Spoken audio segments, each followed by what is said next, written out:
હંમેશા મોટી મોટી વાતો કરતા અમેરિકાના પ્રેસિડેન્ટે હવે $600 બિલિયન ગાજર બતાવ્યું છે. ડોનાલ્ડ ટ્રમ્પનું કહેવું છે કે ટેરિફથી અમેરિકાને $600 બિલિયન જંગી આવક થવા જઈ રહી છે. પોતાના દાવા પર હંમેશા સવાલો ઉઠાવતા મીડિયાને ટોણો મારતા ટ્રમ્પે એમ પણ કહ્યું હતું કે ફેક ન્યૂઝ મીડિયા તેના વિશે વાત કરવા તૈયાર નથી, કારણ કે તે અમેરિકાને નફરત કરવાની સાથે તેનું અપમાન પણ કરે છે. ટ્રમ્પને જો કોઈ સવાલ પૂછી લે કે પછી તેમની વાત સાથે સહમત ન થાય તો ટ્રમ્પ તેને તુરંત જ દેશ વિરોધી ચિતરી કાઢે છે.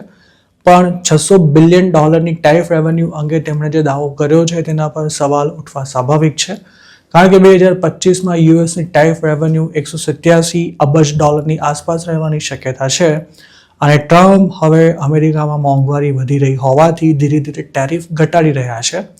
તેવામાં $600 બિલિયનનો આંકડો તે ક્યાંથી લઈ આવ્યા અને આ ટાર્ગેટ ક્યાર સુધીમાં પૂરો થશે તેના વિશે તેમણે કોઈ જ ફોડ નથી પાડ્યો.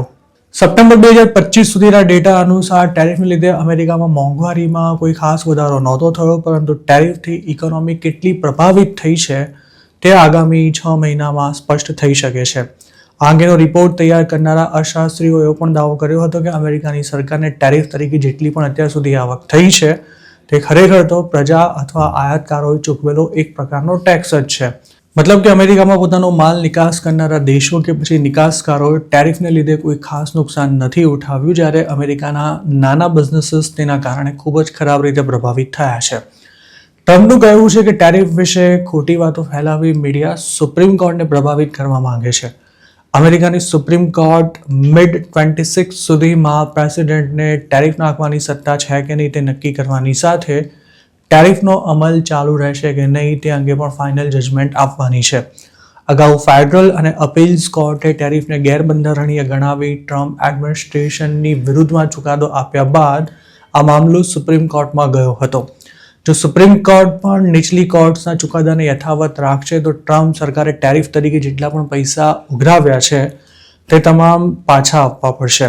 અમેરિકાની કોસ્ટકો સહિતની કંપનીઝ ટેરિફને ગેરબંધારણીય ગણાવી પોતે અત્યાર સુધીમાં તેના પેટે જેટલી પણ ચૂકવણી કરી છે તેને રિફંડ કરવાની માંગ સાથે લોસૂટ પણ ફાઇલ કરી ચૂકી છે. સુપ્રીમ કોર્ટે જો ટેરિફને ગેરબંધારણીય ઠેરવ્યા તો ટ્રમ્પ સરકાર મોટી આર્થિક મુસીબતમાં આવી શકે છે. જેમ ટ્રમ્પ મીડિયા પર સુપ્રીમ કોર્ટને પ્રભાવિત કરવાનો આરોપ મૂકી રહ્યા છે તે જ રીતે તેઓ ખુદ પણ ઘણા સમયથી કોર્ટ પર આડકતરી રીતે પ્રેશર બનાવી રહ્યા છે. ગયા વર્ષે તેમણે એવું સ્ટેટમેન્ટ આપ્યું હતું કે જો સરકારને ટેરિફ પાછા ખેંચી લેવાની ફરજ પાડવામાં આવી તો તેનાથી અમેરિકાની ઇકોનોમીને ક્યારે પણ ભરપાઈ ન કરી શકાય તેવું ભયાનક આર્થિક નુકસાન થશે. આ ઉપરાંત ટ્રમ્પ દરેક ટેક્સ પેયર્સને $2,000 ટેરિફ ડિવિડન્ડ ચૂકવવાની પણ જાહેરાત કરી ચૂક્યા છે, પણ તેની તારીખ હજુ સુધી નથી જણાવાઈ.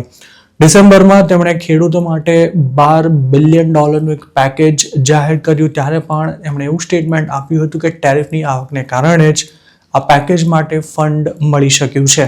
ટેરિફ ટ્રમ્પ માટે પોલિટિકલી પણ ખૂબ જ મહત્વના છે, કારણ કે તેનાથી તેઓ પોતાના વિરોધીઓની સાથે સાથે દુનિયાના અન્ય દેશોને પણ ધાકમાં રાખી શકે છે. જોકે અમેરિકાના પ્રેસિડેન્ટને ટેરિફ નાખવાની કોઈ સત્તા જ નથી તેવી દલીલો અત્યાર સુધી કોર્ટમાં થઈ ચૂકી છે, જેને માન્ય પણ રાખવામાં આવી છે. તો બીજી તરફ ટ્રમ્પે જો કોઈ પ્લાન ન બનાવ્યો તો 2026માં ટેરિફને કારણે અમેરિકામાં મોંઘવારીમાં મોટો વધારો થવાની પણ શક્યતા સેવાઈ રહી છે.